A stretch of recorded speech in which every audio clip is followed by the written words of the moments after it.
Welcome back to the Bitcoin Treasuries podcast. I'm Tim Kotzman. I'm here with Justin Este. Justin, thanks for joining us today. Thanks for having me, Tim. Such a momentous occasion today with Bitcoin hitting a new all-time high in the past 24 hours here. Absolutely. Could you tell us a little bit about your background and your journey to Bitcoin? Absolutely. So I am a business development and investor relations professional living down in beautiful Fort Lauderdale.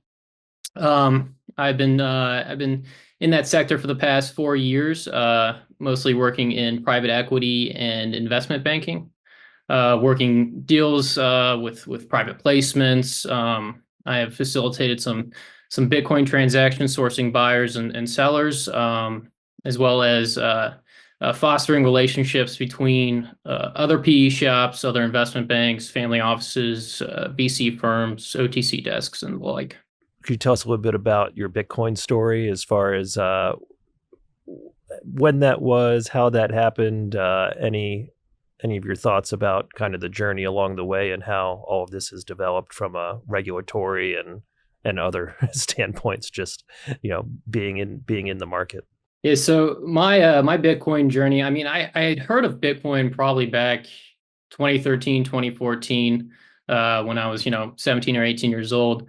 And really back then, I just thought of it as some online marketplace currency that was used on the deep web. I didn't do too much research into it at that point. However, once exchanges became more mainstream, probably around 2019, 2020, me and my buddies would kind of play around and invest in various coins and stuff. So, but it wasn't really until I attended the Bitcoin conference in 2021 in Miami that I really was sold on the idea.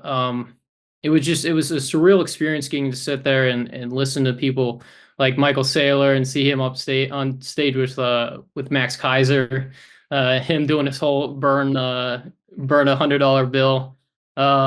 I've seen people like Jack Dorsey, the Winklevoss twins. It was really a surreal experience, and just being in that, surrounded by that community as well, is something that I'd never seen anything like it, especially in finance. It's such a tight knit community and very very welcoming community as well. So, but yeah, being at the Bitcoin conference, I met a bunch of guys that were running a small PE firm and focusing on private placements and energy. And we kind of hit it off, and they offered me an opportunity to come work for them and do some business development and investor relations work with them. So I took that on. I've been doing it ever since. We did a Bitcoin-focused holding vehicle, helped raise capital for that, and that was the first time I ever got to actually work with Bitcoin in a professional space, which was, very exciting for me.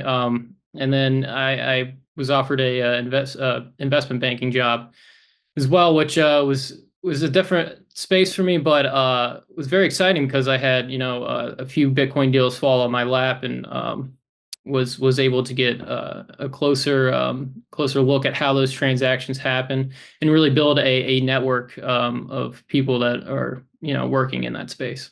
Any thoughts from your vantage point on the strategy, formerly MicroStrategy, and all of these other meta planets and other Bitcoin Treasury companies? Like, how do you view all of this kind of corporate adoption where they're wrapping Bitcoin in an equity, in a stock, and then all of these additional ETF products, and then obviously not just El Salvador, but you have Bhutan mining Bitcoin and the Bitcoin strategic reserve here in the U.S. I guess, how would you paint that picture, and how do you view all of this as far as the maybe at least point of time, but maybe a real inflection point as to where we are right now? Right. I think it's all very important in terms of mainstream acceptance of Bitcoin. With these companies adopting it as a treasury asset, people are starting to look at Bitcoin a bit differently. I mean, you even see these big institutional investors and just financial institutions in general who formerly denounced Bitcoin now accepting it. And I think the environment that has been created is beneficial to finance as a whole, not just cryptocurrency, but Bitcoin custody is evolving, and OnRamp leads this change with multi-institution custody, eliminating single points of failure. Instead of one institution or complex private keys, OnRamp secures your Bitcoin in a segregated, cold storage, multi-sig vault backed by 3 independent, institutional-grade custodians. No single custodian can move funds by themselves, providing an unprecedented level of security that traditional custody solutions simply can't match. Protected by a $100 million Lloyd's of London insurance policy, all transactions are fully auditable on-chain, never rehypothecated, and executed only at your explicit direction. This means complete transparency and control over your assets at all times. Beyond custody, OnRamp delivers comprehensive Bitcoin financial services, including lending, trading, inheritance planning, IRAs, and more. OnRamp functions as your private banking partner, coordinating key holder activity, removing technical burdens, and providing a personalized, trust-minimized experience tailored to your specific wealth preservation goals. Whether you're new to Bitcoin or an experienced holder, OnRamp's approach helps secure generational wealth with unmatched security and peace of mind. Visit onrampbitcoin.com today to learn more, sign up, or book a free consultation with their team of Bitcoin custody experts. Are you looking for comprehensive analytics on corporate Bitcoin adoption? Strategy Tracker delivers real-time insights into how companies are executing their Bitcoin strategies completely free. Monitor NAV premiums, cost basis performance, and track how corporate Bitcoin treasuries perform against the market. Upgrade to premium for just $3.99 a month and unlock exclusive benefits like detailed market rankings, real-time trading volume analysis, and advanced performance metrics for corporations embracing Bitcoin. Apply code KOTZ at checkout for 100% off your first month of premium. Strategy Tracker is your essential tool for measuring the effectiveness of corporate Bitcoin strategies. Visit strategytracker.com and gain the analytical edge in understanding the Bitcoin Treasury phenomenon. Join us May 27th through the 29th for Bitcoin 2025 in Las Vegas. Use code KOTZ for 10% off tickets. How has the Bitcoin journey been for you as far as online versus real life? Are you like a lot of Bitcoiners where family and friends and people you meet are just kind of dismissive of Bitcoin? Has that, if that is the case, has that changed more recently or not? And how do you navigate, Twitter, X, LinkedIn? How do you view all of that and use it? And are there any other resources that you've used or currently use that you would recommend to others? So, given where I live, I don't think the sentiment between the online Bitcoin community and real life is too much different. Miami is a huge Bitcoin hub. So a lot of people down here really embrace the whole thing. However, having worked in traditional finance, such as investment banking, there is a bit of a stigma in it. A lot of people still like to stay away from it, stick to what they know. But as far as the people around me, especially down here, I'll meet whoever at a bar or down at the beach or something like that. Everyone seems to have some unit of Bitcoin, and they love to talk about it. So, as far as my family, I think my dad really got into it a little bit after I went to the conference and talked to Zeroff about it.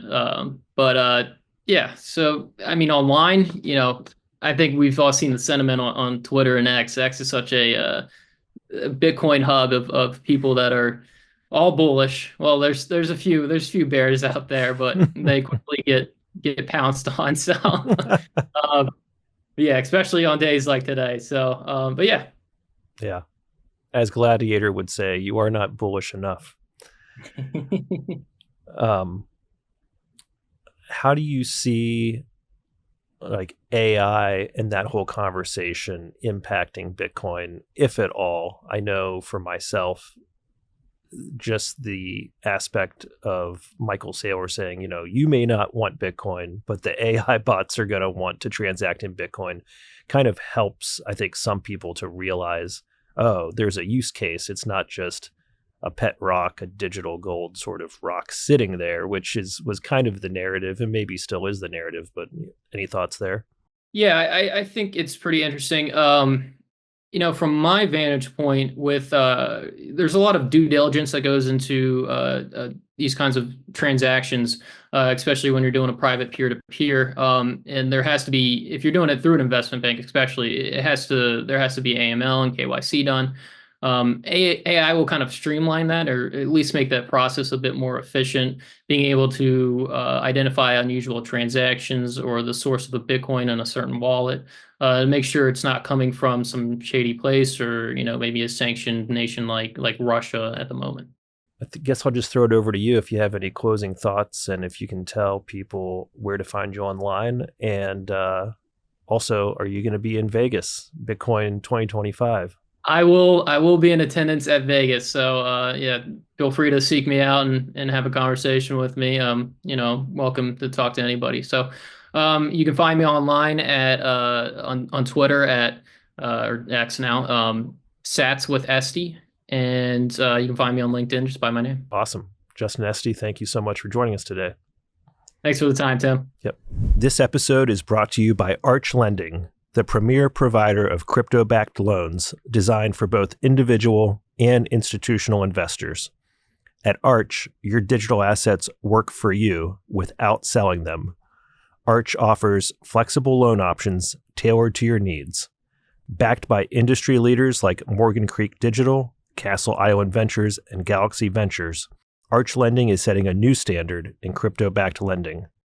Are you ready to unlock the potential of your crypto assets? Visit archlending.com to learn more and configure your loan today. Europe's richest Bitcoin heritage site, Prague. BTC Prague, the biggest Bitcoin conference on the continent. Join us June 19th through the 21st for Bitcoin Prague 2025. Use code KOTSMAN when you buy your ticket at btcprague.com. Hey guys, today's episode is brought to you by Stampseed. If you're in cold storage, you know how important it is to protect your seed phrase. That's why I recommend you head over to stampseed.com and check it out for yourself. This seed phrase storage device is one solid piece of titanium. There are no loose pieces, and you can hammer your seed phrase in letter by letter. When you go to stampseed.com, use promo code TIM15 for a 15% discount across the website. That's TIM15.